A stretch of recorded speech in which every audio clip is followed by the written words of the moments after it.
YouTubers, Pastor Bob. Well, I hope you guys are all having a blessed week. Mine's going pretty good. We're out in the backyard today. We'll see if we have any noise pollution as we get going. You know, we were up well over 100 degrees for like the whole month of August. And our tomatoes, I thought they were done. You know, they started to not produce near as much. But man, I'll tell you what, it's been getting cooler at night. And now these guys are flourishing again. It's nothing for my wife to go out and pick 80, 90 tomatoes in one picking. I wish you guys lived closer. I'd have tomatoes for everybody.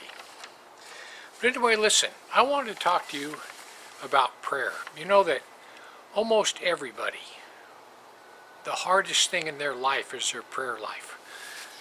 There's just so many distractions and so many things that keep us from having a good prayer life. And that's what I wanted to talk to you about. You know, it's very hard to put aside time for prayer. I mean, most of us do it at the end of the day when we're dog tired. We just can't wait to get up and get into bed. But there's other times during the day that you need to set aside to pray about certain things. And one of mine is every day when I walk Brody. I'll take Brody out for a walk every evening after the sun goes down. You know, it's usually about 1 to 2 miles, and that gives me a half an hour. And I pray about certain things during that half an hour. And that's what I wanted to talk to you guys about. There are certain things that when you go through the day and you realize, you know, I need to pray about that. People, listen, you need to write it down. You need to make a list of things you need to pray about. And I wanted to bring up just a couple of things that you need to add to that list of things you need to pray about. And one of them is for the end times harvest. You know, I don't think anybody can deny that we're living in the end times. Our world has changed completely upside down in the last 6 months.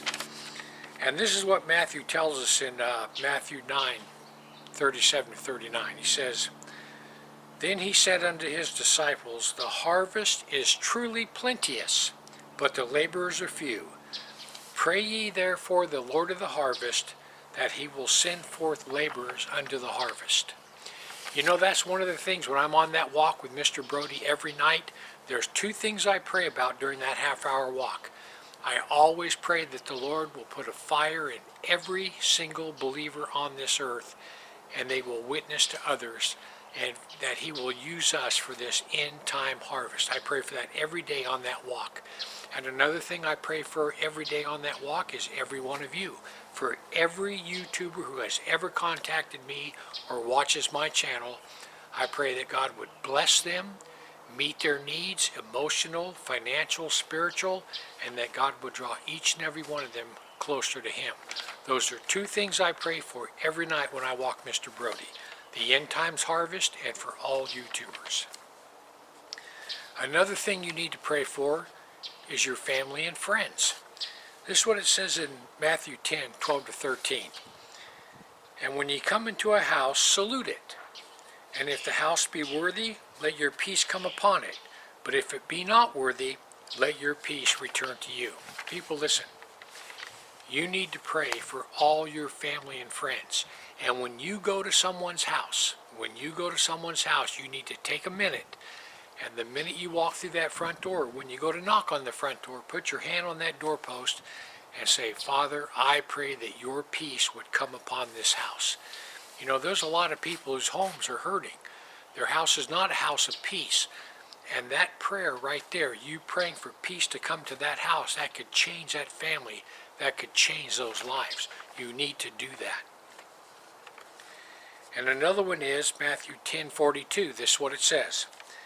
"And whosoever shall give a cup to drink to one of these little ones, even a cup of cold water only, in the name of a disciple, verily I say unto you, he shall not lose his reward."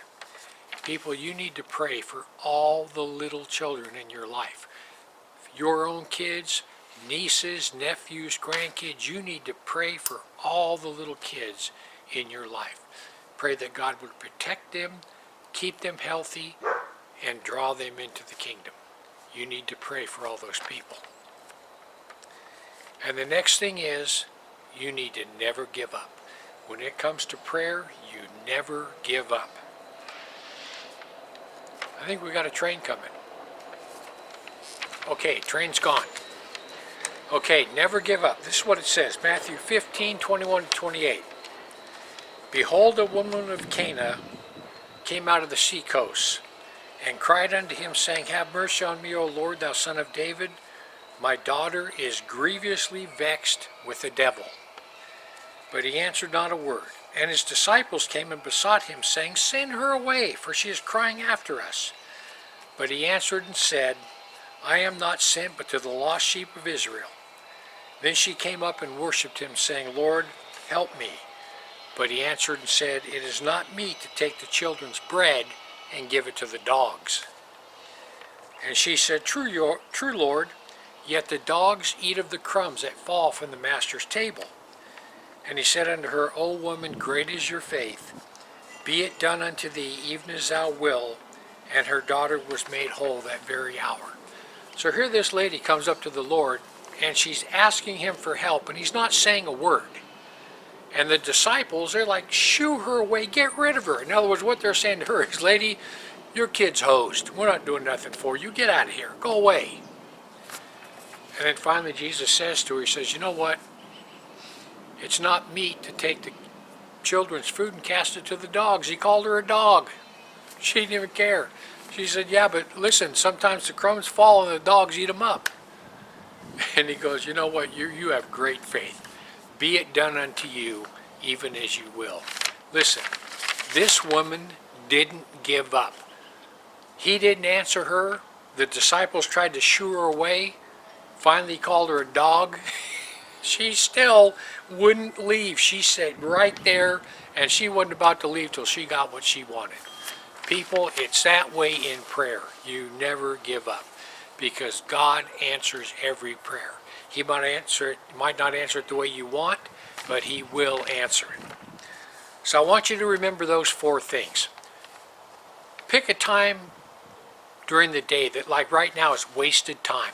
Maybe it's a time when you go to work and you're driving. Maybe it's a time when you're just sitting alone, when you have a few time. But pick a time during the day when you have a few extra minutes and write down these things, so during that time you can remember to pray for them.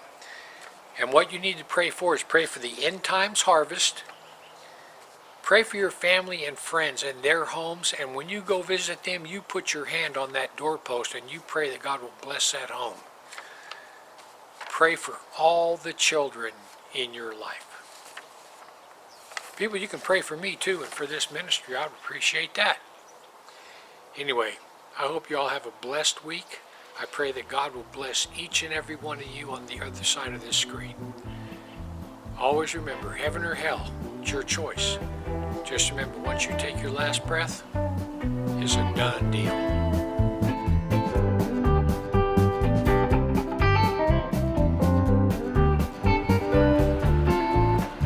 Well, it's the end of September, and as you guys can see, we still have more tomatoes than we can possibly use. On a normal day, my wife will come out here and get about 80 tomatoes at one picking.